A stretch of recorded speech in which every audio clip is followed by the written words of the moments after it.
All righty. Okay, perfect. All right, I get to grace this amazing stage again. For those who missed my panel on meritocracy in tech, my name is Sherrell Dorsey, founder, CEO of The Plug. We cover the Black innovation economy. If you are not signed up for our weekly briefing newsletter at tpinsights.com, I implore you to do so now with your cell phones that I know you're going to be on while we're talking, and that's okay.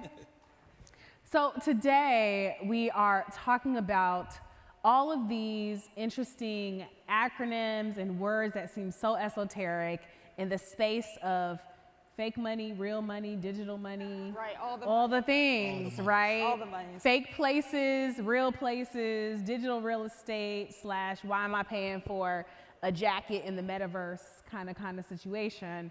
And we have such an esteemed panel today. So today we are joined by Trevor Rozier-Byrd. Did I say that correctly? You did, yeah. Fancy. Founder and CEO of Stackwell Capital, a fintech startup that is working to eliminate the racial wealth gap by addressing Black underinvestment in America. I'm really excited to hear your remarks. And Lamar Wilson, who is just remarkable. We've been trying to get on each other's calendars for weeks, so it's really nice to be able to meet here. CEO of CHIP, and CHIP is an acronym for Changing How Individuals Prosper, really supports and helps folks find financial professionals of color. I know a lot of us who want our money managed or are going into this for the first time, we want to invest and learn from people who look like us. So super excited about this conversation. And then Mr. Lamar Wilson. And Lamar is a Bitcoin educator, founded the Black Bitcoin Billionaires in 2020, and really working to arm folks who are disenfranchised with education around Bitcoin. So we are grounding this conversation today around how blockchain and some of this new technology is really changing the rules about building wealth, essentially democratizing access for the very first time. So I really want to start with you, Trevor, to just kind of share a little bit more about Stackwell Capital, and we'll kind of go down the line. I'd love for you to all just represent a little bit more about what you've been building. Sure, I appreciate that, Sherrell. And so Stackwell, as Sherrell mentioned, we're a digital investment platform that's focused on getting more folks in our community into the financial markets, more focused on the public markets as opposed to crypto. But really, my personal background or professional background is as a corporate transactional lawyer. Spent a bunch of time bringing new financial products to market, did the same on the business side, and I just, I felt like I had all this knowledge and information about how the markets worked and how investing, holistically, could be a really powerful tool to help people build long-term sustainable wealth. And I feel like, there's a lot of social, emotional, and cultural barriers to entry that exist within our community that prevent us from participating in these spaces. And it doesn't have to be that way. The thing that I personally love about investing is that it is inherently fair. It is inherently equitable.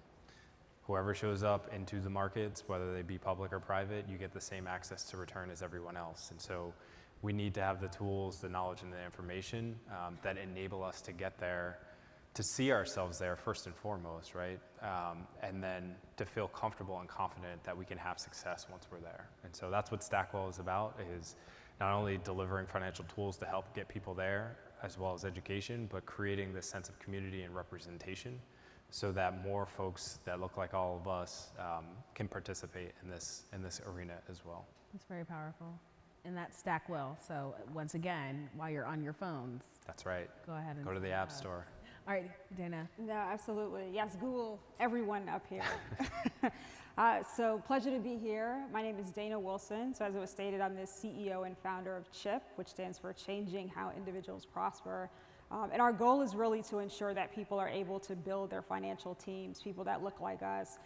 My background has been in financial services. I've spent over 15 years between banking, insurance, wealth management. Ran my own independent investment advisory practice before stepping into this role now on more of the technology side.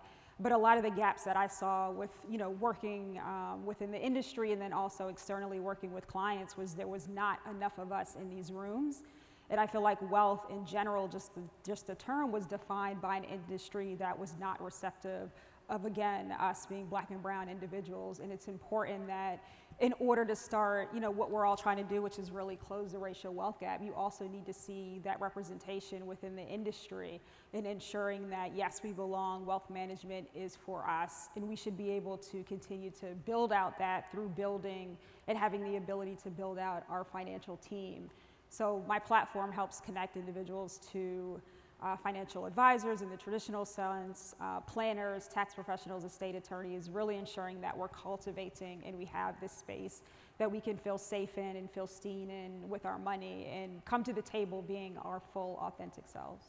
Absolutely. And Lamar, last but not least. Yeah, so my background is in finance. I have a finance degree, and I'm a software developer. When I found Bitcoin, 2011 when I heard about it, but 2013 is when we started dating. What I did was I read the white paper, and there wasn't a lot of books out then. And so when I read the white paper, what I saw was freedom.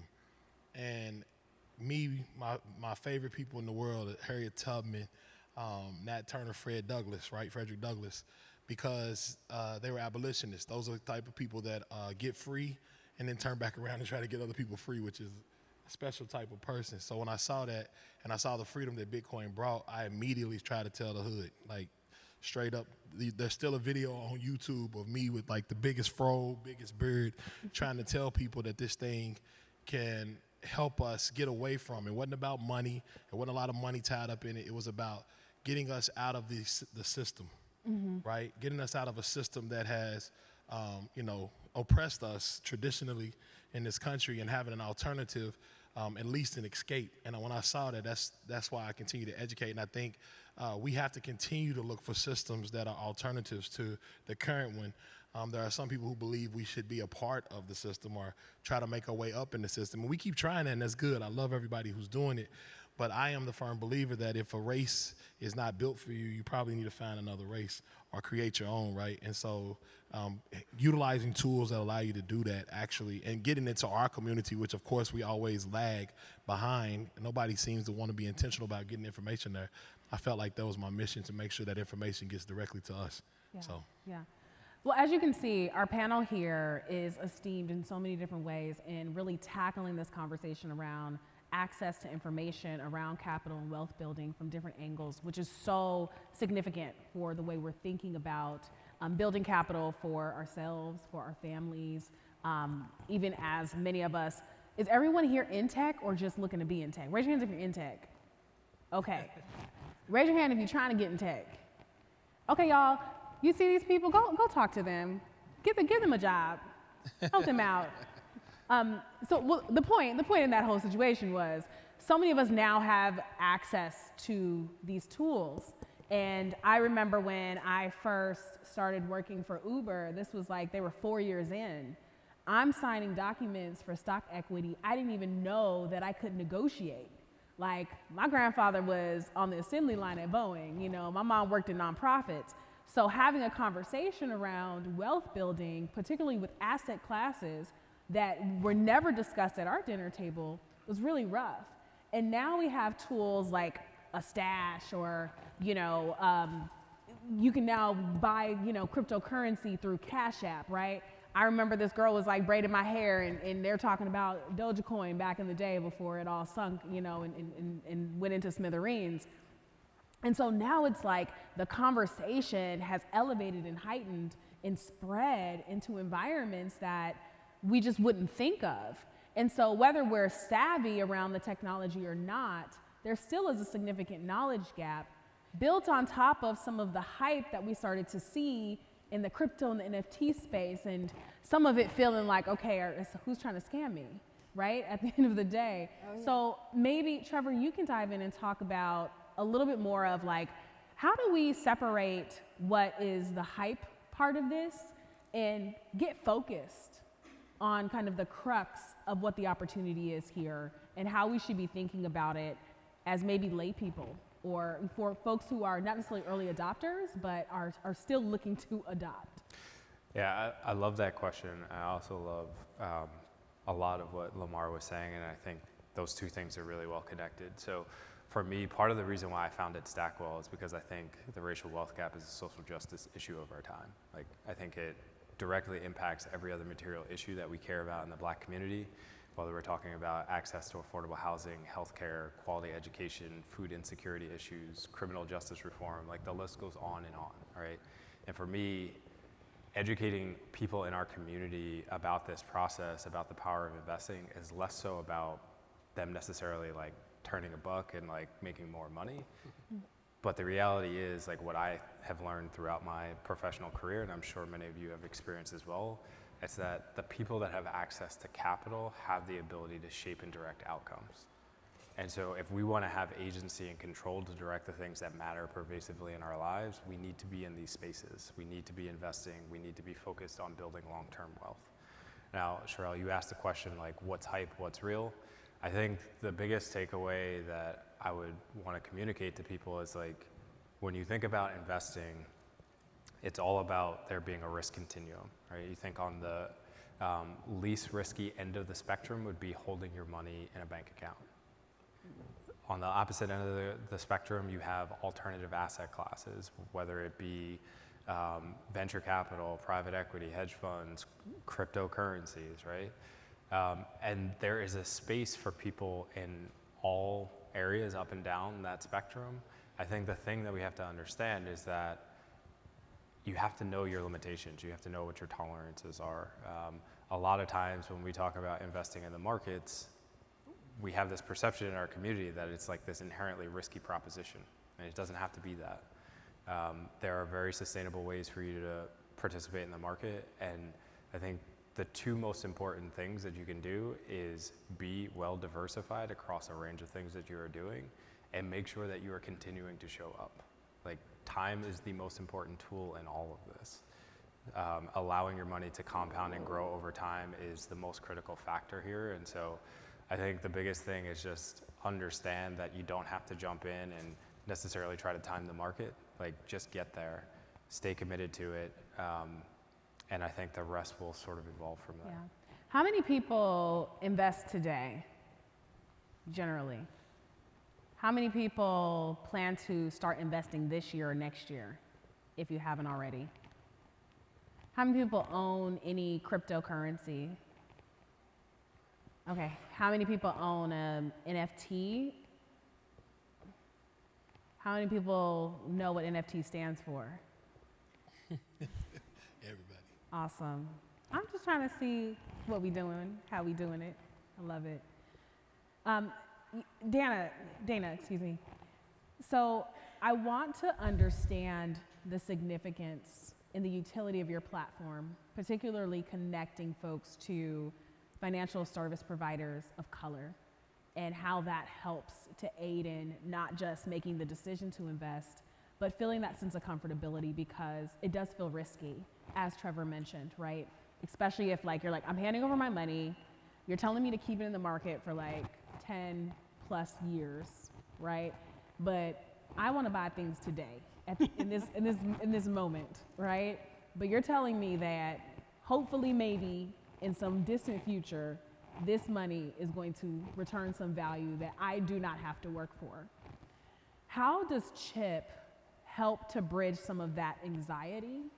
And why is it necessary for us to even go to professionals, especially when we have these technology tools saying, oh, like, you know, this robot or this AI is going to invest on our behalf or rebalance us, and all these other words that I'm just like, as long as my money doesn't look like it's disappearing, I'm okay. But how does CHIP kind of intervene and kind of quell some of those challenges? Yeah, absolutely. All really great questions. And I'll ask a question really quick. How many people understand everything that the robot is doing when they're doing it? Not even a little bit. Not even, yeah. So I think that's kind of part of it too, right? You know, I'm a big champion of technology. In the middle of me working in personal finance and wealth management, and I never really believed in retirement. Like, I never really liked that word that was always so pressed on. You got to wait till you retire to start spending your money and living your life. And I'm like, well, I also want to live my life now and spend the way I want to and travel and do all these things and take care of my family if that's what I need to do. But I think within those moments, these terms that have been defined by the industry are things that we feel like we also have to fit into. And that's not the case for every generation, and it's certainly not the case for most of us being black and brown in this room, right? We kind of sometimes live our lives in a different way. There's cultural norms and nuances that we live by that are important to us, and family being one of those. And I would sit alongside clients who would have gone to speak to other advisors or white male advisors and have these conversations around, hey, I need to leave money for my family, or I have to take care of my mother or my sister. And it was kind of like, well, no, you don't send money here, or you don't do this with your money. And it's just like, no, this is something that is important to me. So I think a lot of times when you're sitting across from someone who understands who you are, can look at you as their sister or their brother or their aunt or their mother, I definitely think there's a lot easier way to formulate a conversation around money, around wealth, around not feeling like, hey, I have to, be suited up and read all these books to come to the table and not have someone judge me. And that was a lot of what I saw working with clients. And to your point around, yes, there are so many technology platforms, but I think you have to go back to what makes sense for you. Not everyone in here wants to use tech platforms. Some people want to use a combination. How many of you like pen and paper, journals, Excel? Anybody in here? Okay, a couple of people. See, don't be shy. And that's okay too. I think a lot of it is finding what works for you from a balanced perspective. So whether it's using a robo-advisor and really understanding what that means, and then combining that with maybe using and keeping a budget and measurements within your Excel spreadsheet is fine as well. So understanding that, hey, I need to know what my goals are, what drives me, what my career is, what my life goals are, and kind of intertwine that with the types of investments that you start to utilize. And working with people who can sit down and ensure that, hey, okay, I know you have a bunch of different platforms where you can get educated and you can also do some implementation, but let me help you understand what that means, right? What does that look like for your life? Because it's not, again, just about retirement. It's more about financial shifts. There's going to be certain shifts in your life that you're going to take as you continue to live in this world, right? Maybe you're in a position, or you started a business that, hey, I only want to be here for a year or two. So you start setting your life up for that year or two, thinking forward of when you want to leave, and making sure that, hey, I have someone who can help me think through that plan and think through these different financial shifts in my life. Because retirement may just not be us sitting on a beach not doing anything. It might be us building businesses. It might be us teaching others about something that we've learned along our way. Mm-hmm. So let's help you to get to that next point, to be able to scale and do that. And working with someone can definitely help you. Yeah. I love that you touch on this idea of financial freedom being defined however we want. Mm-hmm. I come from some nice, hard-working Midwest folks where you work your job and then you retire and you chill. Maybe you go on a cruise every now and again, and you go to Costco every day. I had a wonderful conversation trying to explain to my mother, who worked at a company for 45 years, that I was leaving corporate and going to start a business, right? It was just something that we didn't do. Yeah, my grandparents and my whole family still doesn't understand why I didn't just stay at Microsoft until the day I die. Yeah. Oh, yeah. Because that was a good job, right?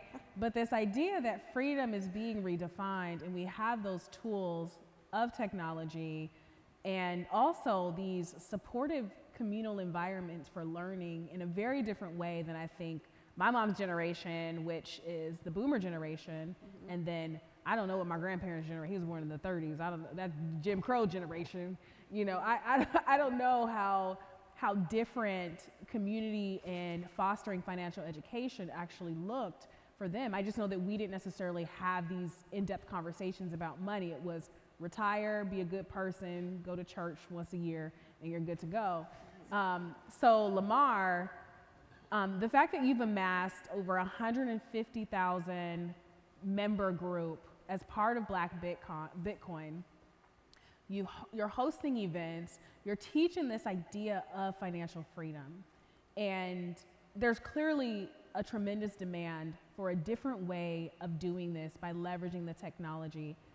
My only concern here is, having watched the volatility of Bitcoin, listening to like the Warren Buffetts, even the Elon Musks, of the world, and some of their critique of Bitcoin, and the fact that you are serving underserved communities, how do you responsibly educate people about the opportunity while also ensuring that folks aren't getting too excited by going all in and then being upset if, you know, we can't afford to lose it, right? I mean, I don't think anybody can afford to lose what they have, but particularly for those who may not have any safety nets.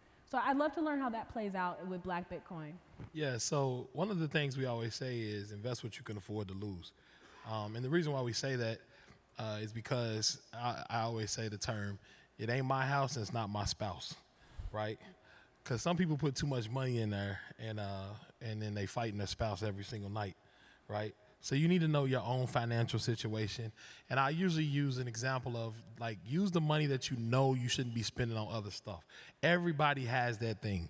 For this one young lady, I use her every time. She talked about crab legs. She said she eats crab legs every week. And I said, well, how much you spend on crab legs? She said $50. I said, okay, so $50 a week. I said, well, listen, get you some imitation crab for $7 and put the rest of it in Bitcoin, right? No, imitation So crab. it's that easy though, right? Like, you can start thinking about it like what am I spending money on? And the reason why Bitcoin is such a powerful thing, and the volatility part is crazy too, because I always ask people, if you own a home, and everybody says you should have assets like your home, and if someone got shot 3 doors up, your property value probably went down that day. Nobody's gonna come and buy your house that day, right? But there's nobody standing in front with a sign saying your property value went down, right? Because that market is not extremely liquid. And if a hospital gets built across the street or a school gets built really close, your property value went up, but there's no person standing in front of it saying, hey, the property value went up. So one of the things I say is that if you look at Bitcoin and the properties that Bitcoin has, this is not all the rest. And I think education, to me, is the number one thing for wealth building, by far. You give a new fool money, he gonna lose it all. Like, real talk. You have to have the education. You have to have the wisdom to put behind it. And I think that is probably one of the biggest things. And so even in this space, you have to have education. As swampland, I could probably sell you across the street or somewhere for $1 million. Across the street would be probably worth $1 million. But you know what I'm saying, somewhere in Florida. And because you don't have information, you don't have enough education about it, you might buy it and it's not worth what you think just because it's land. Right. That's the same thing in this space. We need to look at each one of these cryptocurrencies, the NFTs, all of this thing for what it is, and learn and get the information so you can make good decisions based on that information. But Bitcoin in and of itself, the reason why I talk about it so much is because it has a particular set of properties from a security standpoint and from the standpoint of there only ever being 21 million. It's very similar to what, like, Manhattan, there's a church in Manhattan called Trinity Church that is worth $6 billion. Why? Because it started buying land in 1697 and just held on to it because they weren't making any more Manhattan. What happens as you begin to start accumulating Bitcoin, and as more people demand it, as we've seen, I've been in it for a long time and I've seen it go up and down from a volatile standpoint. But if you look at the chart, it's pretty much, even when it drops down, there's another take up because more people start becoming educated to it. It's the same thing with Manhattan. People in other places didn't know about Manhattan until they started getting here. And when they got here, they wanted Manhattan. So what happened to the value of the land in Manhattan? So those are the kind of things, and it takes a long-term view. It takes what they call a low time preference to even think that thing out. But while you have a little bit of money in your crab legs, just take a little bit and buy a little bit of Manhattan. Because if I told every person here, I want y'all to raise your hand, if you could buy a piece of Manhattan today for $5 a month, would you do it? Yeah. Raise your hand. And Manhattan is pretty much, if you think about it, it's probably on the downslope right now because people are moving to Miami. But every single person here raised their hand. Why? Because they're not making any more Manhattan. If you can just $5, your crab legs into Manhattan, you would do it. Bitcoin, and the great thing about this conference, just real quick, one thing I like about this conference, you guys are technical. So you understand protocols, right? Bitcoin, if you look at it, it's a protocol that is very similar to like TCP/IP, but it's the protocol of money. It's the internet of money. And so when you have a solid protocol like that, you might not be able to do a lot of things on that level, but you build things on top from on a layer perspective, right? So you have Bitcoin as the underlying protocol. Things like the Lightning Network are being built on top of it, and you begin to build in a layer situation. But now we have the internet of value that can now be trapped in this Bitcoin, and you can use that to build other tools. And so here we are in that position really, really early on, and usually this kind of information doesn't make it to our neighborhood until after everyone built everything on top. So that's why I'm trying to make sure that we get this kind of information out from a technical standpoint and also a financial standpoint so that we can at least make decisions. And nobody's telling you to invest in anything. I don't recommend anybody invest in anything. Again, it's your house and your spouse. You make sure you talk to them first, right? Make sure you got your house in order. But outside of that, educate yourself so you can make informed decisions about the things you're going to do in the future. And that's pretty much how I feel about like the whole volatility. And who cares about what Warren Buffett is one of my people that I used to look up to. I still kind of look up to him, but at the same time, he missed the internet. Right? Y'all know Warren Buffett missed the internet, right? I was watching Brian Gumbel on the show. He was talking about the internet. What is this internet thing? I saw him talking about it. This is crazy talk. Yeah, he doesn't use computers at all. Right, yeah, everybody. So it's the same thing. Make sure you learn for yourself. Don't listen to somebody because they have a lot of money. Don't listen to somebody because they have a lot of status. We live in a world where information is democratized, and you can get this information for yourself. Don't even listen to me. Go. What do you call it? Don't trust. Go verify. Yeah. Go check for yourself. You have the opportunity. You have the tools. So. Yep. Absolutely. Absolutely. I feel like only at a Black Tech conference do we talk about crab legs and crypto. I feel like that should have been. Crab legs and crypto. Crab legs and Crab legs crypto. and crypto. That's going to be the next event. But then we actually have Okay, have it. so I want to actually turn it to you all. If you have any questions, we can take about maybe 2 questions to be able to be answered thoroughly. If we can have a mic, maybe for this lady here in the front, and then I think there's a gentleman in the back with his hand up. And we have a mic coming around. Here you go. You can have mine. Yeah, absolutely. Oh, I think They've got one coming. They've got one coming. Right here in the front. Okay, we'll just take him first and then we'll come back to you, okay? Right. Yes, please, thank you. Thank you. My name is Michael Logan, and I work for TIAA. I'm an advanced technical support analyst. My question is for the gentleman at the end that was talking about crypto and specifically Bitcoin. What is your thoughts on Ethereum and Stellar Lumens? Yeah, so Lumens, Ethereum, all of those, what happened was Ethereum came in and tried to be the world computer, right? Bitcoin is completely different. It wanted to be money. It wants to be the internet of money. That's what it is. Ethereum, what's another? Cardano, Solana, all of these want to be world computers, which is more of a technology play. And what you see is, and I'll say this theory really quick because you guys will understand it. In technology, you've seen what happens when people want to be faster, cheaper, better. What normally happens is when you use something as a utility, people try to find the cheapest thing, right? It's just like computers. What happened with computers? Computers got cheaper. They started consolidating. Everything went down. When you think about Ethereum, it wants to be a utility token. It wants to be so you can build things on top of it. But the question is, as you move along in the future, if you're trying to build things on top of it to make money, then you want your underlying thing to be as cheap as possible. So, right? That's just the way technology, we know that. That's the way technology works. So my whole theory is that as we continue to move forward, we're going to see more and more platforms that centralize, that become more and more centralized and try to drive the price of it down, which is, so why would you want to hold something that people want the price to go down on? Because we're already seeing the competitors pop up. Ethereum has Binance Smart Chain, Solana, Cardano, and every time something else comes through that's just as cheap, what do people do? They start moving to it, and we see market share being taken from Ethereum. And what happens when Ethereum gets the magic potion, right? Then somebody will just copy it as open source and create another one and then compete at a level of price again. So be very careful when you're looking at things like the world computer, because we know what happens with the world computer, and the same thing that happens with other technologies. The price begins to go down. Bitcoin formulated itself as money. That's a completely different thing. That's finance, and that's a lot of different other things. But when you look at the things that are from technology perspective, then you just use the thing that is cheapest, fastest, and easiest for you to use, right? Awesome. Thank you for that question. Young lady in the front, we can get the mic. Oh. Thank you. We appreciate you, brother. The mic relay. Right? Thank you. Thank you all. Like, this was a really great panel. I took a lot of notes, so thank you. I'm very appreciative. My question is more so, I guess like each panel member could answer it.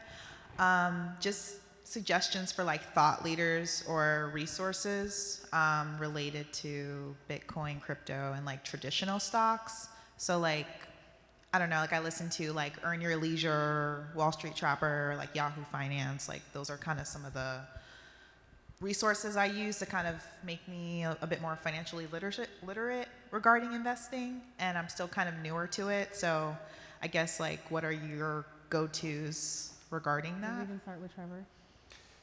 Yeah, so I'm going to start with something like a little bit more old school. The best finance book that I've ever read is called A Random Walk Down Wall Street, and it actually kind of gets to a point that Lamar was making around volatility. I think one of the most important lessons that we can learn in this whole process is just understanding that the market is in fact supposed to fluctuate, and that is okay. And we need to get comfortable with those sort of movements. I think a lot of times that scares off our community, and the reality is, like, if any of us went to the store and we're trying to buy a pair of Jordans or a pair of jeans or whatever, and we got there and it was 15% off, we'd all be super excited about that, and we'd make that purchase all day long. The stock market or any other type of investing asset class is no different, right? And so that book helped me change my perspective or give me better context about how this was actually working, and understanding that volatility is okay, maximize it, and as long as you're consistently showing up, as we're all talking about today, like, you're gonna be better off in the long run. What was the name of the book again? A Random Walk Down Wall Street. A Random Walk Down Wall Street. Yeah, and I'll keep on the oldie train here. Rich Dad, Poor Dad is always a classic. I read that years ago, like early in my career. I still have it. And a lot of people don't know this, but his wife, I don't know if they're still married, so I don't see that there, but his wife at the time also wrote a book. I can't remember what it was called, but if you Google it, you could probably find hers too. So between his book and then her book was also really good. And then even just a quick plug for what we're doing on CHIP, we also try to have some content that is by the financial professionals who sit on our platform, which I think is really important to help continue to build trust within our community, is seeing their faces, hearing their stories, and hearing what they're experts in as well. So we have content on our site, and we're putting more up daily. But, you know, to Trevor's point, I think it's really important to just know kind of your limits, what makes sense for you, how you're continuing to invest, and really your why behind it. I think sometimes we kind of forget about that point. You know, why are you investing? Why does this tool make sense for me? Why is this asset class something that I need to have part of my portfolio? And not being scared by stuff that you're seeing on the news. You know, they are trying to make us run away. They're trying to make our community stay away from this wealth generation that's really happening. And this is the moment where we need to be involved in everything that we're talking about up here, regardless of what we're really seeing on the news. But again, be responsible for how you invest and how you move through all these different types of investments. Yeah, and quickly, like I told you, Warren Buffett, my guy, his teacher's name was Benjamin Graham. It's a very old book called The Intelligent Investor.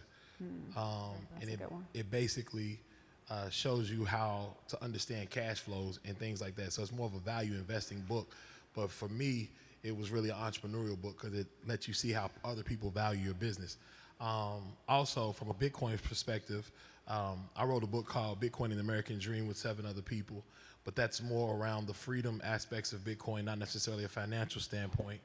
Bitcoin and the American Dream, and then the Bitcoin Standard will go back and tell you about the whole Bitcoin as money and walk you through the whole process of what money is, and then let you see why Bitcoin is probably the hardest money we've had outside of gold. Like gold was hard money, but this is even harder money. And when you read that book, you'll know what I mean by hard money.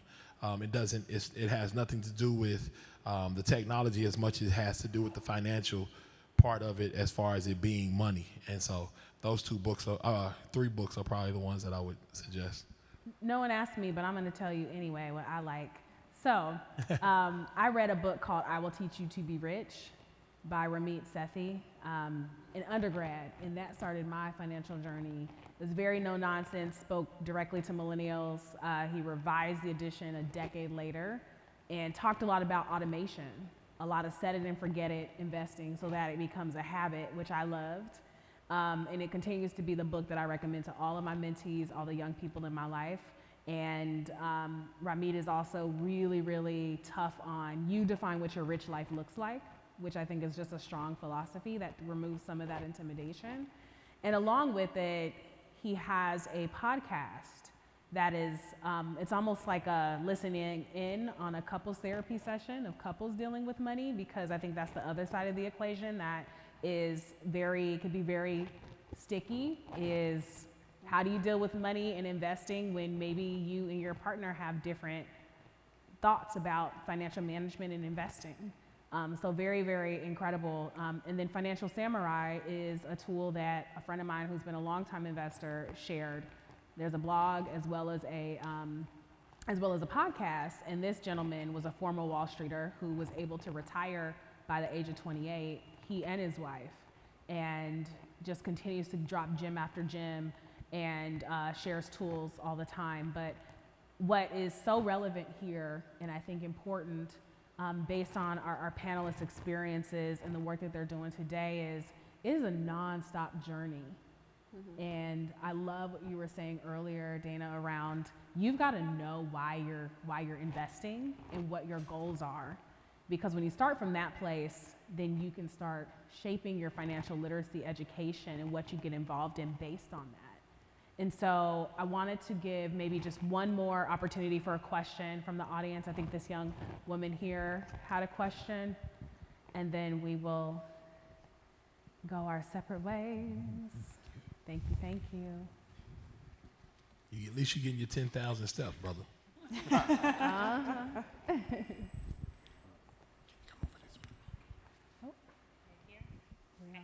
Hi, my name is Marquisa. I'm with Block, so that's Cash App, Square, Tidal, all those great companies. But I really enjoy the panel, but I think one of the things we see within this space is that underrepresented individuals tend to be a little nervous with investing and newer to investing. So I wanted to know your audience. Are you doing more novice investors, or are they more people who have a little bit more knowledge? And then two, how are you bridging the gap, right? So is it more so small communities where you're coming to speak and people already know about your business, or are you collaborating with the Cash Apps and the other major companies to kind of further the mission of economic empowerment for people of color? Do you, I'm a recruiter, so. So right now, Black Bitcoin Billionaire, we are working with Cash App. Yeah, okay. By way of Jack Dorsey, Yes. and Jay-Z. Jay, right? And Jay-Z, excuse me. Well, you might know Miss J. Basically educating the people in Marcy Projects Yep. about this, about wealth building. And it's not just Bitcoin. A lot of people had the misconception that we were just talking about Bitcoin, but it's around wealth building. And one of the things I learned, we made a game, and it was about basically taking some money and seeing if you could turn it into something by the end of the day. And what I learned was a lot of people, when I said that, they had the opportunity to go risk some of the money to make some more money on it, right? Invest. But a lot of those people, a lot of the kids just held on to their money, right? And so that's when you start realizing that a lot of this is psychological. Because they didn't want to risk, they thought the best way to keep their money is to keep their money. And so it is a lot different. And I know you guys definitely deal with people at a different level, but I think it's very important that we get this information to that level, because while we were teaching the young people, the adults that were there chaperoning, they were in the back like it was church, right? Like, yeah, that's it. I didn't even know that, right? And so we listened to that, and I was like, everybody needs to get this information. And I think there's such a huge gap of information, and I think that adds to the actual gap. It's not, again, it's education. It adds to the actual racial wealth gap. And I think it's a different message for each group, but I think every group can benefit from it regardless of where you are. Even if you don't have money, if you give people the education, when they get money, they can start putting some back, right? So.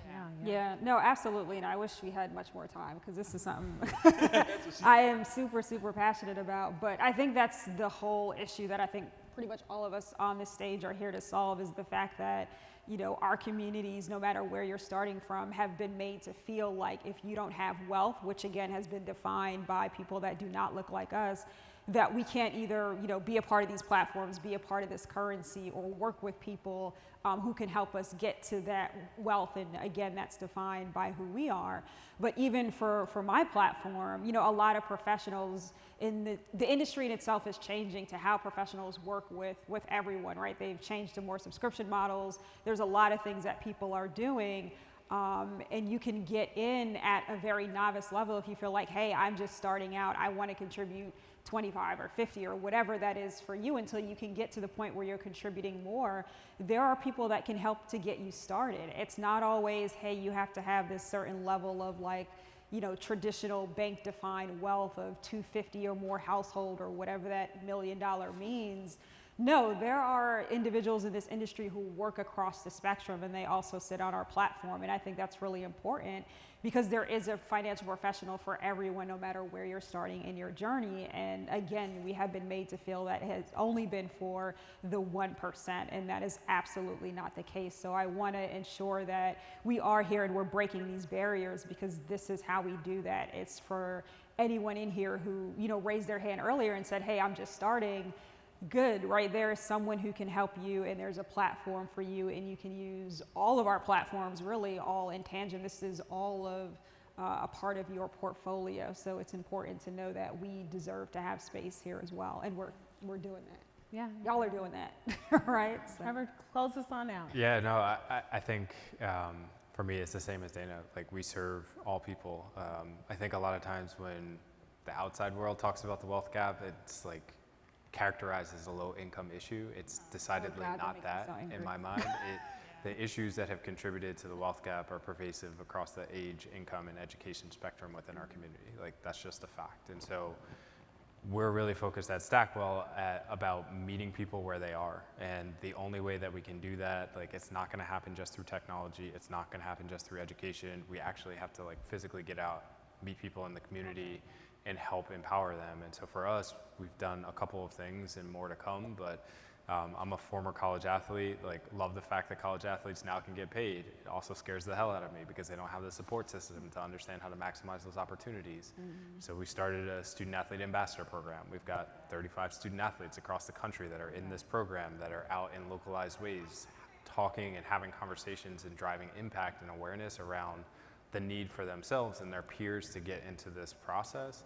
We've also partnered with 4 NBA teams and 2 WNBA teams. So we've partnered with the Detroit Pistons, the Minnesota Timberwolves, New Orleans Pelicans, Washington Wizards, the Mystics, and the Lynx. And when you think about those cities, we're not doing that because we're trying to chase sports marketing deals. We're doing that because those are 4 communities that have extremely high concentration of our people.